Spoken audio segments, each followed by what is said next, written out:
میرے हुजूर की तो कोई बहन नहीं थी, लेकिन जब हजरत हलीमा सादिया के यहाँ हुजूर गए तो वहाँ हुजूर की एक रजाई बहन का तज़किरा मिलता है जो हुजूर को लोरियां देती थी। नाम शीमा था। तो शाम के वक्त जब खवातीन खाना पकाने में मसरूफ होने लगती तो बहनें वीर उठा करके बाहर ले जाती।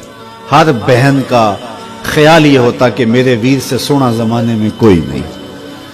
कहते हैं खूबसूरती देखने वाले की आंख में होती है। जिसके वीर का रंग सोना होता तो वो कहती रंग नहीं तो कुछ भी नहीं है, और जिसके नकूश तीखे होते तो वो कहती कि रंग का क्या है, हुस्न तो नकूश में होता है। जिसकी आंखें खूबसूरत होती वो कहती मेरे वीर की झील जैसी आंखें तो देखो। अब यही बनु साद के मोहल्ले में होता।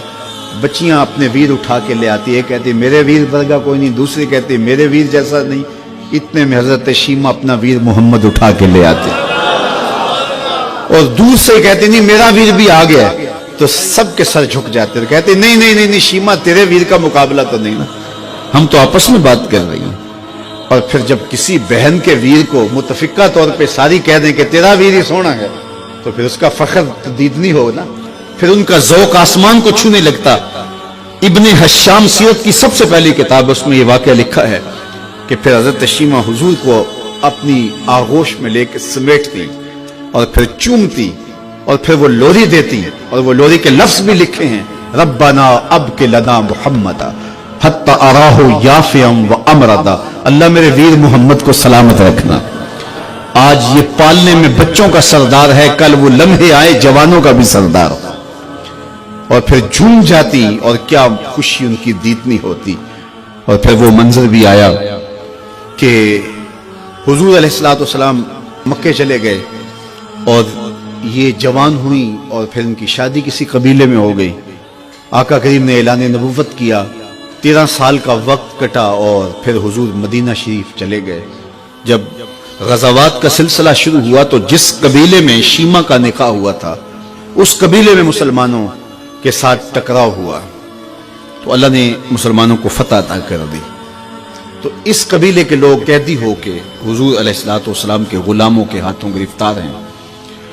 तो ये अपने कैदियों को छुड़ाने के लिए कबीले के सरदार एक एक घर से फिदिये के लिए रकम जमा कर रहे हैं। चलते चलते शीमा के घर भी पहुंचे जो कि एक उम्र का हिस्सा गुजार चुकी थी, और जाके कहा कि इतना हिस्सा आपका भी आता है।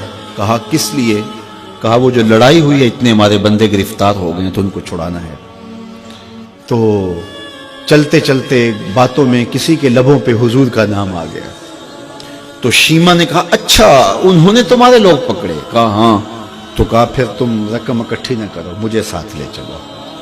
उन्होंने कहा तुझे साथ ले चले? कहा तुम नहीं जानती वो मेरा वीर लगता है, वो मेरा भाई लगता है। कौम के सरदारों के साथ हजरत शीमा हुजूर के नूरी खेमों की जानब जा रही हैं और सहाबा नंगी तलवारों से पहरा दे रहे। ये मक्की दौर तो था नहीं, ये मदनी दौर था। और शीमा कौम के सरदारों के लेके जब आगे बढ़ने लगी ना तो सहाबा ने तलवारें सौंप दी। रुक जा ऐ देहाती औरत, जानते नहीं आगे पूछा रसूल है, आगे बगैर इज़्न के जिब्रील भी नहीं जा सकते, तुम कौन हो? तो शीमा ने जो लफ्ज कहे वो लफ्ज नहीं है। उसने कहा खल्लू सबीली वालमू आना उख्त नबीयकुम, मेरी राहें छोड़ दो, तुम जानते नहीं मैं तुम्हारे नबी की बाजी लगती।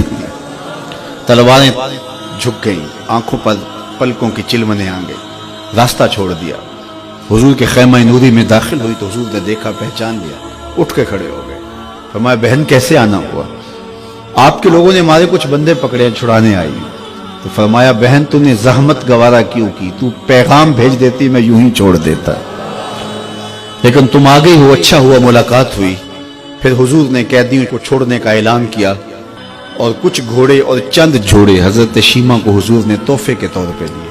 वीरों के दरवाजे पर बहने आए तो वीर खाली तो मोड़ा नहीं करते, तो हुजूर ने बहुत कुछ अता किया। और फिर रुखसत करने खैमे से बाहर आए तो सहाबा की जमात मुंतजर थी। फरमाया सहाबा जब मैं कैदी छोड़ा करता हूँ मेरी आदत तुम्हें मालूम है कि मैं पहले तुमसे मुशावरत किया करता हूँ। आज ऐसा मौका आया कि मैंने तुमसे मुशावरत भी नहीं की और कैदी भी छोड़ दिए।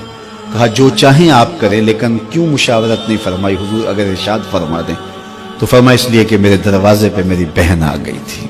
कोई लाओ तो सही जमाने में ऐसा, कोई लाओ तो सही जमाने में یہ جمال اور یہ حسن اور یہ کمال رکھنے والا، تو پھر کیوں نہ ہم اپنی ساری زندگی اس آقا کے نام لگاتے ہیں۔